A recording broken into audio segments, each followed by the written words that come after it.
Welcome back, everyone, to Beyond the Woo. Today, we're going to take a journey into ego death. Sound a little scary, but you know what? It might just be the place where you actually find yourself.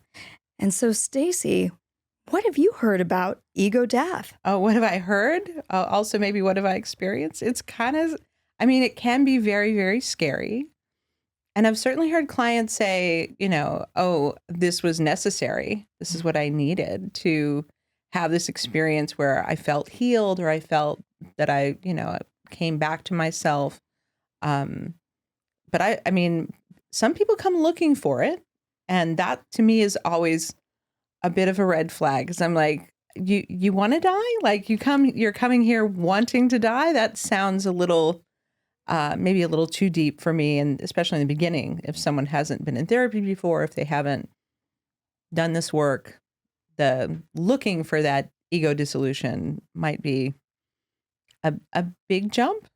Yeah, absolutely. I think there's this interesting piece. So often people hear about this ego death, ego dissolution. I want that. Mm-hmm. And you're like, really? What about that do you want? Because essentially we're looking for your whole identity to vanish for a moment, which could be, on some respects, maybe it's blissful because you're releasing and letting go of all that binds you. On the other hand, it could be really scary. Your whole identity, your whole sense of self, totally gone and merging into some other version of a universal consciousness. That's what people say they want, right? Like they come in and they're like, oh, especially people who do mushrooms or do ayahuasca, they have this maybe popular idea that they're going to feel one with all beings and it's going to be pleasant and joyful. And nobody warned you that if you experience the dissolution of the self, that it can feel genuinely like there's no more me. And if there's no more me, then that could mean that I'm not real anymore. I'm not here anymore. And that, when you have the experience versus the theory, can be incredibly frightening. Yes. And I think this is what many clients that I've worked with had no idea. There's this pop culture idea, right, of that ego death, that ego dissolution, that, I'm going to come out of this a changed person. And yes, I think in many ways individuals do come out changed, but there can also be a stark reality of who am I walking back to if I don't know what to do with that material. What happened in that moment when I had no sense of self, no identity? Can I really truly find a new pathway when I come out, or is it destabilizing to me? That's the part that scares me as a therapist is this patient or client, are they going to come back and not be able to be grounded, right? Like it's interesting because in talking to people who do different kinds of psychedelics, and also people who've had mystical experiences, or people who do trance work with the TCIE trance work that I do, the idea of being dissolved is attractive until they have the experience of kind of being away from themselves. And when you have that experience of not being embodied, then where do you go? Like there's, I've had people talk about the experience of feeling like they're floating above their body, or feeling like they're leaving the space of the medicine, and they, if there's no guide, if they don't know what to do, then it can feel very, very frightening. And to think that that the only thing you are is your body is also part of the risk, right? Like we need the clients to feel grounded in both the psychological and the spiritual and embodiment, right? And I think a lot of people we don't do a good job of that in our culture to help people kind of stay in that embodied place.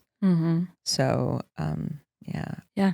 Well, and you talk about the embodied place. And, I think we have to think of the construct of who our identity is. So much of that is our cultural construct, maybe, family constructs, what we were told to believe in, to trust in, experiences that have formed how we look at this world, stereotypes that have been put upon us, and so we form this identity of self. And many times that identity of self is also formulated by how we think others want to perceive us or interact with us.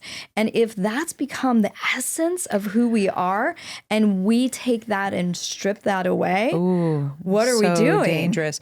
It's so right. I mean, we're really talking about the client maybe not understanding the distinction between a persona and the ego. Because when you go back to the original, like our word that we use as ego in English, right? It's from Latin. And the reason we used it is because Freud talked about it in his writing. But he didn't use the word ego. He used the German word for I am. So his word was the I, the self, the being, the me in the present right now. And English doesn't have an equivalent. So the translators, when they translated Freud, they chose the word ego from Latin for the I. And so we have this perception of ourselves that the ego is something separate from us, but really the ego is the encapsulation of our embodied identity. And a persona is something very, very different. And I think when people say they want the ego death, what they're saying is, I want to be stripped of all my personas. And what they often wind up experiencing is a unification with all things that if you're not prepared to know what that feels like to be, I am everything and everything is me, if you're not ready for that, when you take those personas away, that person can be very or feel very destabilized. And that, a therapist is necessary in that regard, because if you do that on your own, or you do that at, Burning Man or at a concert, and, it's great when you're feeling it, when you're like, oh, I'm the birds and I'm the trees and I'm the grass and I'm the dirt. And it's like, yeah, that's great.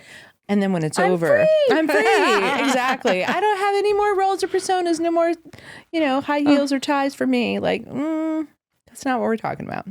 Yeah. At the same time, it can be such a place of transformation. And sometimes people refer to it as the mere shattering. It's this experience of, we live under this reflection and it breaks, and behind it, we find this infinity of self. And it can be so revealing, so transformative, and so illuminating. Yeah. We have to be ready for that. That is 100% the message. And how do you prepare somebody for that possibility? Like, what's your process for that with your client? Yeah, it's a series of prep, kind of exploring, who do they see themselves as in relation to others? What is their view of self? And what distorted personas might they be living under that they haven't been exploring already? Yeah. And can we do some of that pre-work? Can we start to explore some of those personas, some of those beliefs that they've adopted, how they're showing up in the world, in relation to how others view them, and how they view themselves, and the expectations and where those interplay, and how they're dialoguing about that just in their everyday life. Yeah, even to the point of their own self. Like I had a client call me just a few nights ago who she got in a car accident, and it wasn't a big deal. It was a little minor fender bender, but she spent the whole week ruminating on what the other guy she didn't hit somebody else hit her. And she's like, I just don't want to be mad at me. I'm like, where is this coming from? What is this need to control what somebody else thinks of you when you are not at fault?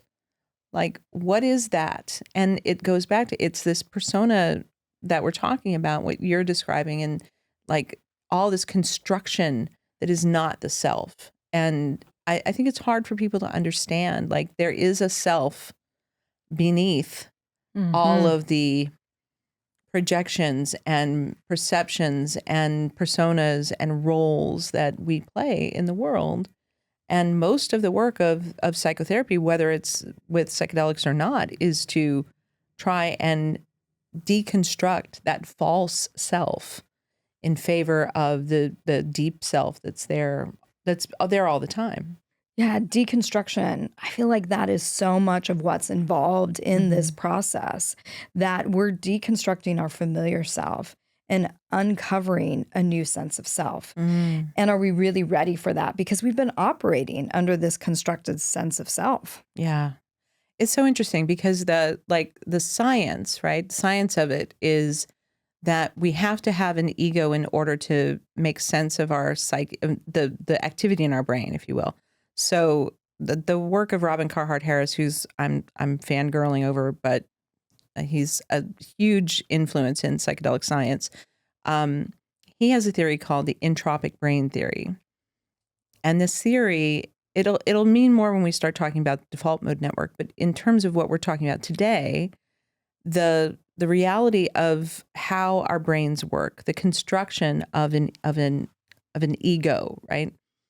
In his work, what he says is that it is the way that the brain prioritizes the hierarchies of the networks in our brain.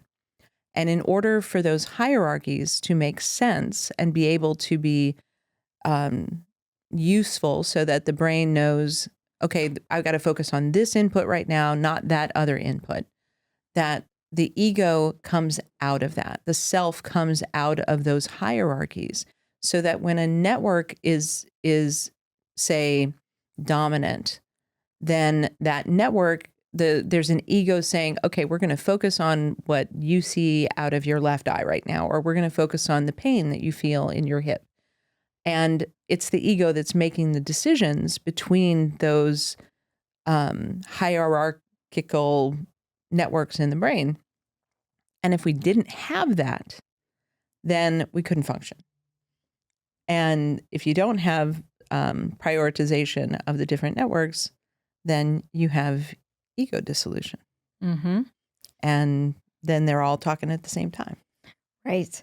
And if they're all talking at the same time, then what do you do? How do you make sense of it? And how do you move forward? Mm-hmm. And what voice, in a sense, or what aspect do we look at? Do I listen to?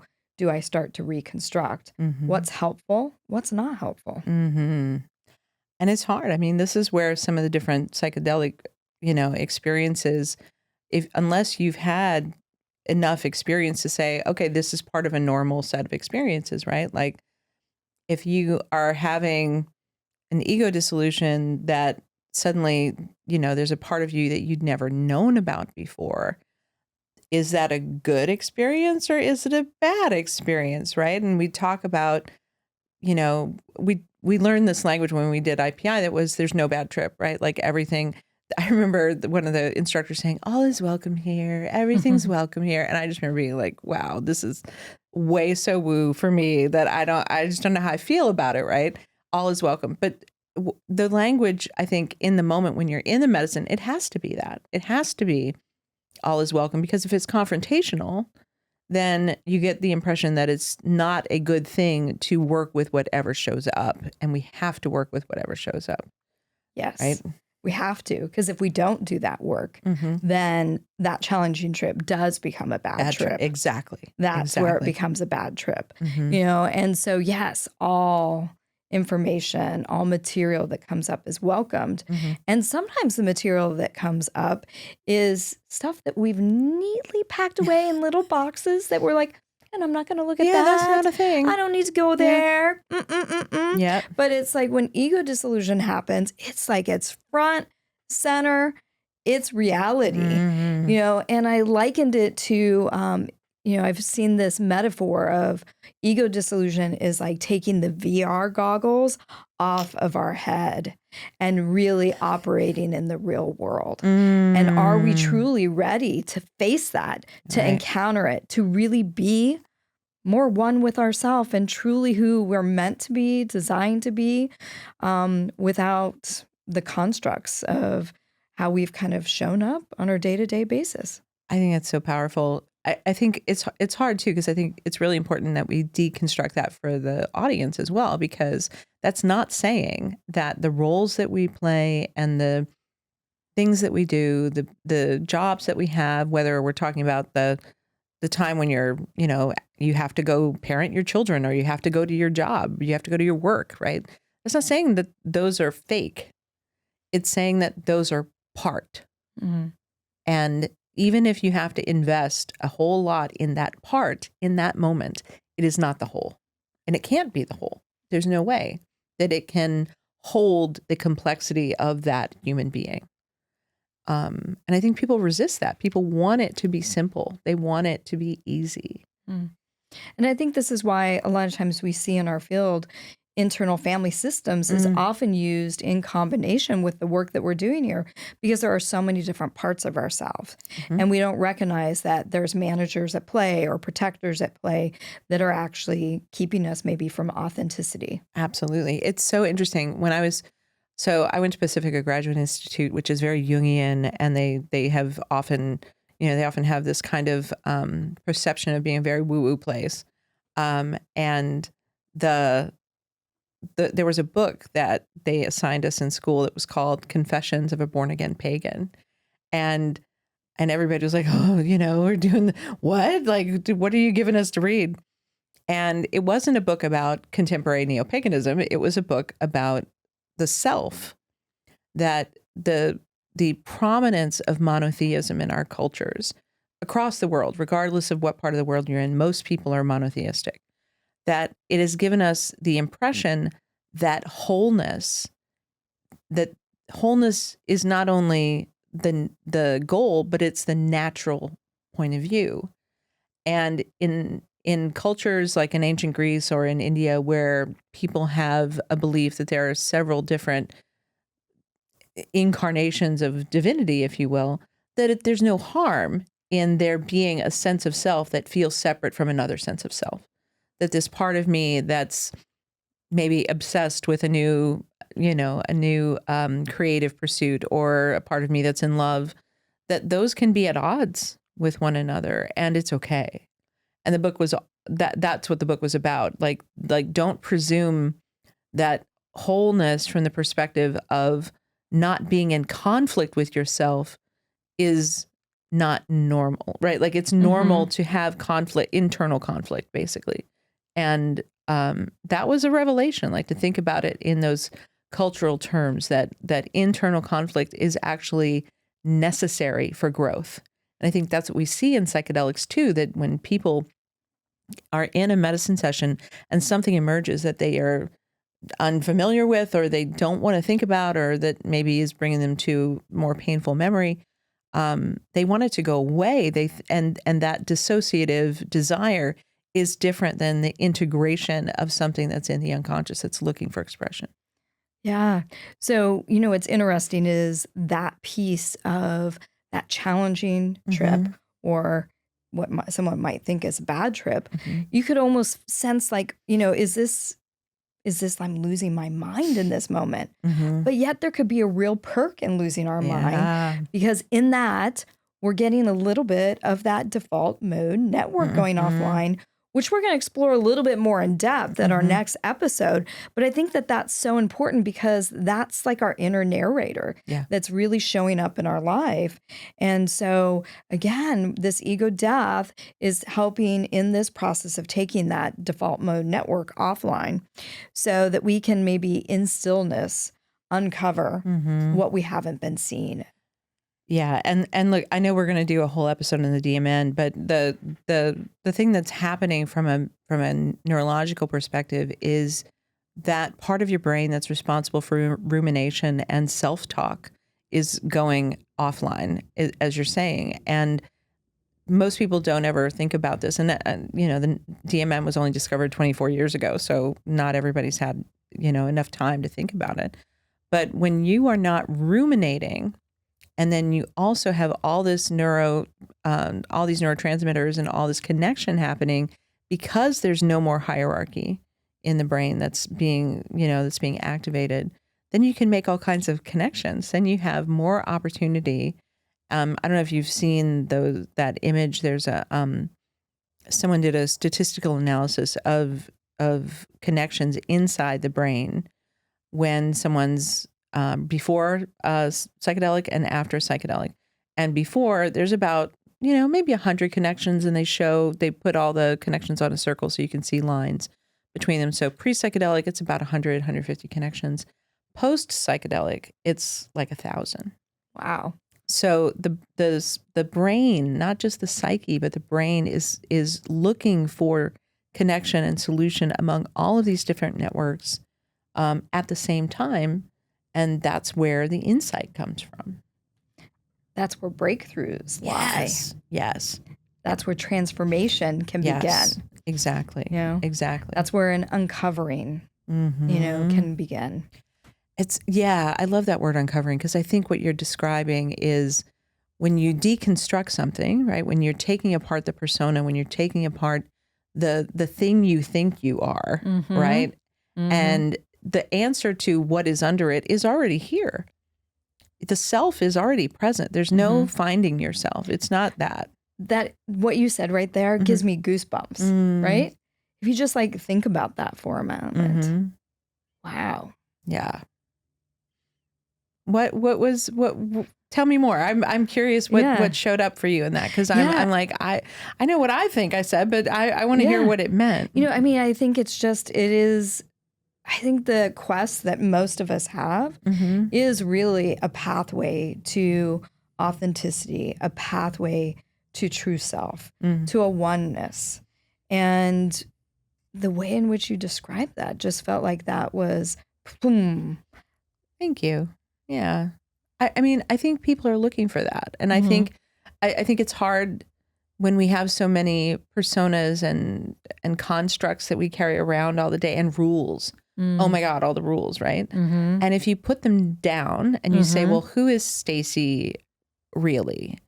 Am I the rules that I follow? Am I the masks that I wear? Am I the drag that I'm putting on for my clients or my husband or my kids or whatever?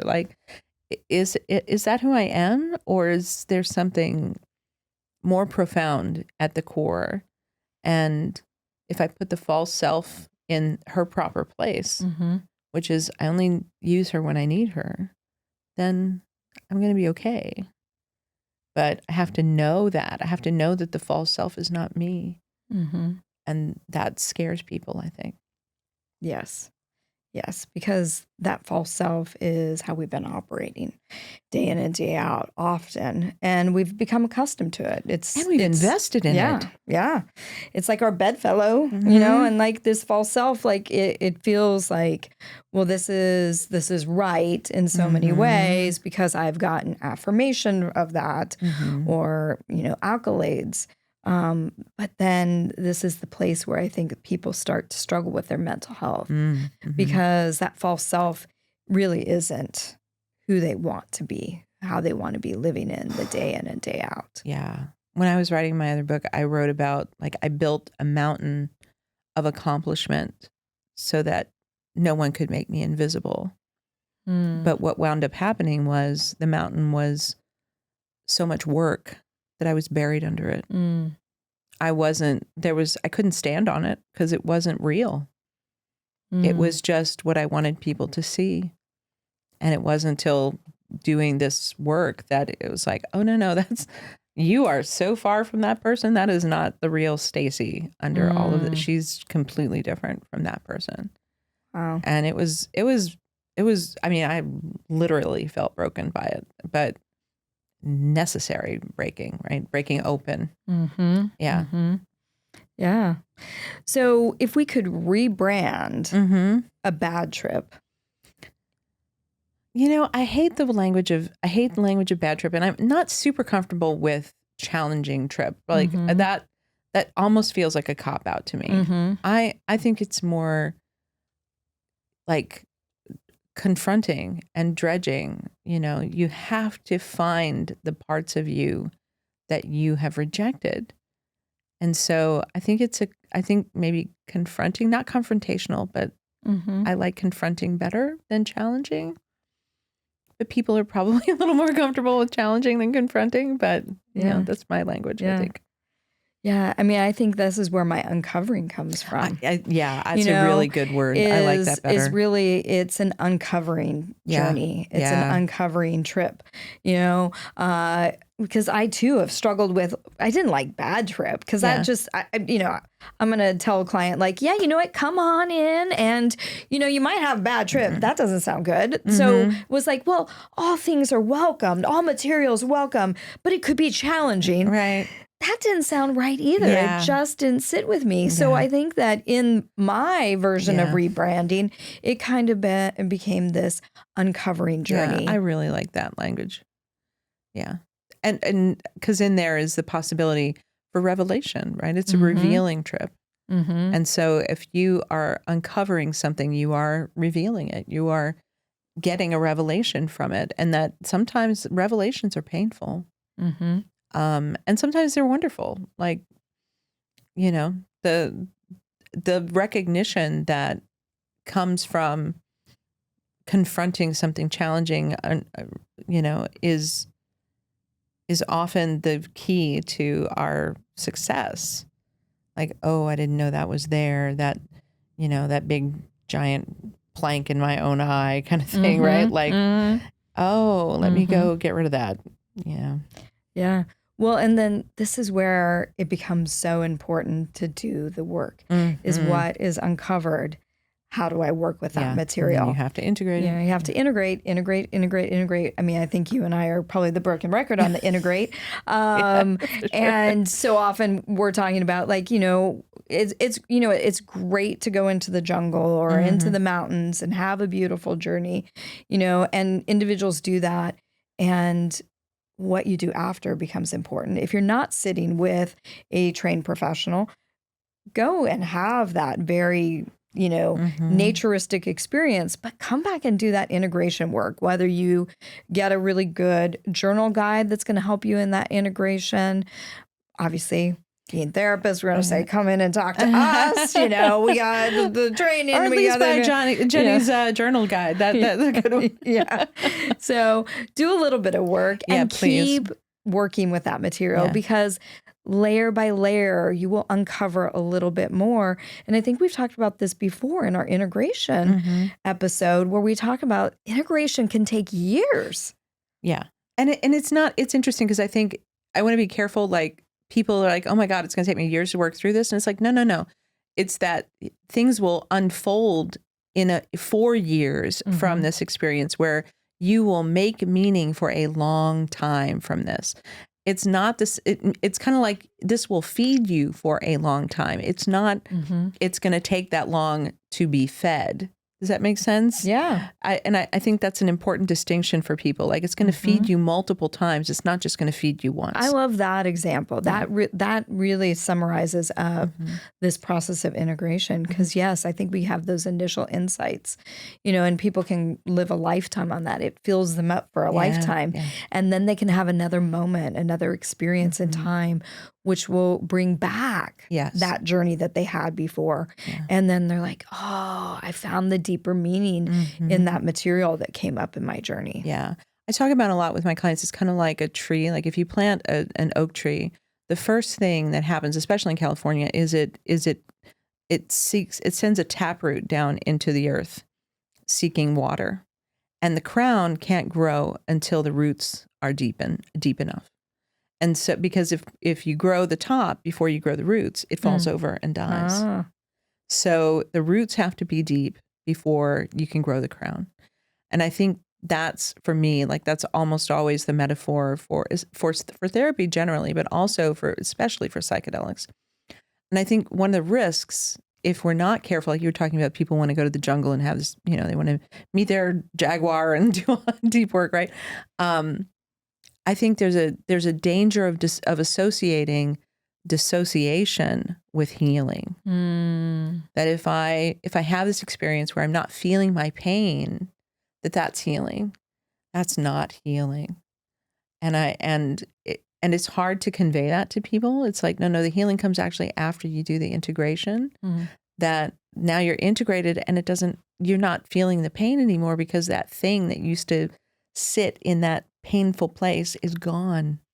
And it's now the experience has become a part of you. You don't feel the thorn or the plank or the knife or the, the thing that stabbed you and hurt you. And yeah, so we have to dissuade people from seeking dissociation as part of their journey. It's like, no. Yeah. Well, and what you're touching on is so important too.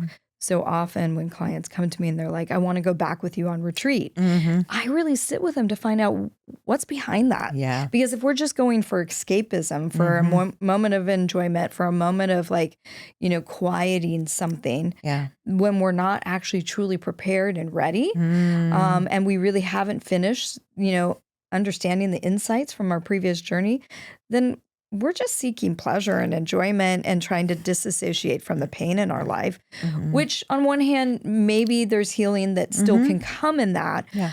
But I find that it's not as profound because we're not really ready to do the deeper work. Yeah. Yeah. That is 100% it.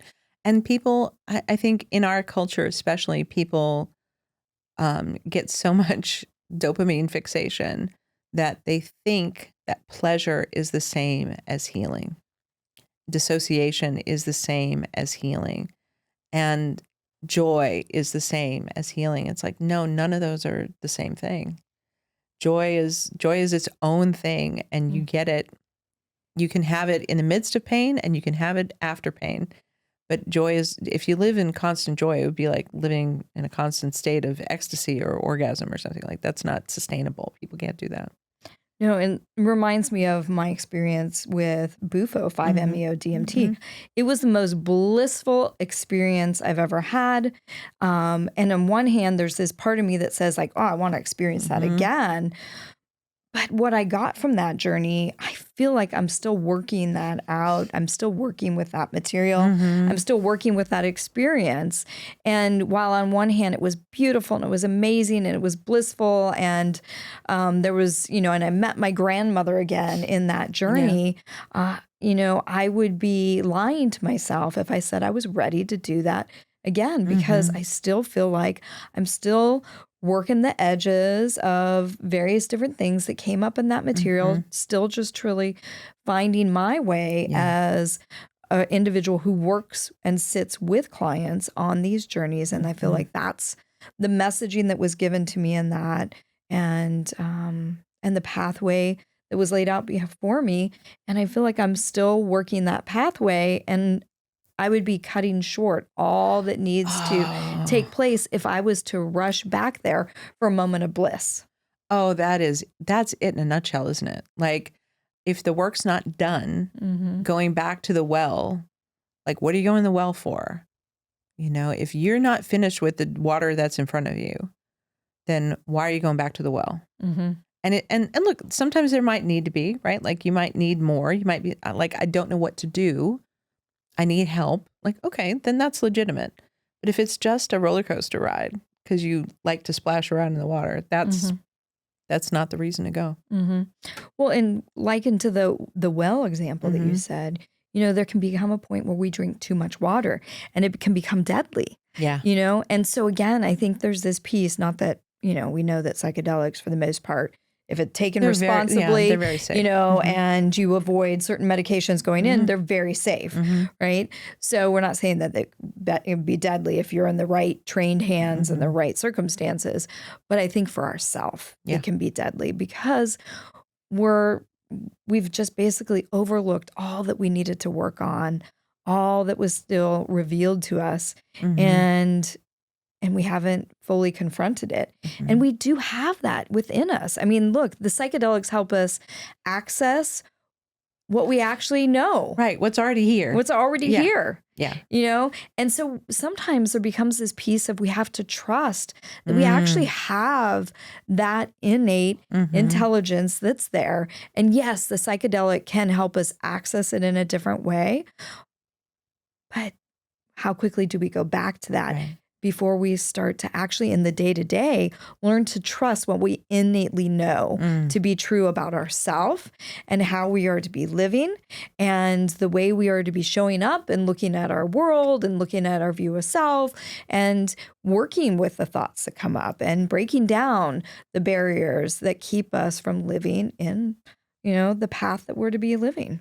I think it's so critical what you're saying. And I think people don't understand a lot of the times, especially if they haven't had a mystical experience or had a psychedelic experience, that what you and I are talking about is not an experience of the conscious construct of the ego. It's not sitting here and saying, well, I know that I'm supposed to be a healer and I'm supposed to be this. And it's like, no. What we're talking about is when you are in the medicine and you have a revelation, right? An uncovering of who you are, and you get a glimpse of who you can be, who or how the self that is present now can deepen and become more of itself, more Jenny, more Stacy, more self, more being, more whole, more all. That is a very different thing than letting your ego kind of say, well, I'm going to do, I'm supposed to be this, person getting all this attention or something like that. It's not that. If you're looking for the attention, you're probably on the wrong track. Mm-hmm. Yeah. So break down or break through. Yeah. Break up sometimes too. Or break up as well. Yeah. I think it's really interesting when we kind of like look at what is truly ego dissolution, ego death, what is challenging in the material, how do we work with that, and the importance again of integration. Integration. Can't get away from that enough. Yeah. So this kind of wraps us up for this episode. And I'm looking forward to our next episode. We're going to be talking about Default Mode Network. Yeah. I'm such a science nerd. I love all this stuff. I love the science. It makes me really happy. So I'm super excited to talk about the DMN and all the pieces, parts that go with it. So tune in for the next episode where we're going to talk about Default Mode Network, and I'm going to get really nerdy and fangirl on Robin Carhart-Harris quite a bit. So that's what's next. So if you enjoyed this episode, hit that like button, share it with your friends and family, and tune in for the next episode. We'll see you soon. And going beyond the woo.